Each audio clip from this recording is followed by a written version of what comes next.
तर सोलापूरमधील करमाळ्यात सुद्धा धायखिंडी या गावामध्ये पावसामुळे शेतकऱ्यांच्या कांदा पिकांचं मोठं नुकसान झालंय। पंचनामे करून तात्काळ मदत करण्याची मागणी शेतकरी करतायत। दरम्यान या ठिकाणी शेतकरी आता हतबल झाल्याचं पाहायला मिळतंय।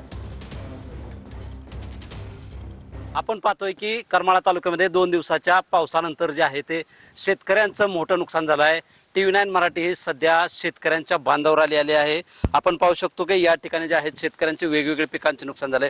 आपण सध्या कांद्याच्या या शेतामध्ये आहोत। पाहू शकतो की कशा पद्धतीने कांद्याला पाणी लागल्यानंतर कांदा आहे तो खराब व्हायला चित्र जे आपल्याला पाहायला मिळतंय। या ठिकाणी ते शेतकरी आपल्या बरोबर आहेत। काय सांगाल, तुमचं नाव काय, गाव कुठला आणि किती नुकसान झालं यामध्ये? नमस्कार, मी TV9चं पहिलं आभारी आहे की जेणेकरून शेतकऱ्याच्या बांधावर जाऊन आपण व्यथा मांडताय शेतकऱ्याच्या। मी सोमनाथ साहेबराव वाघमोडे, मुक्काम पोस्ट धायखिंडी, तालुका करमाळा, जिल्हा सोलापूर।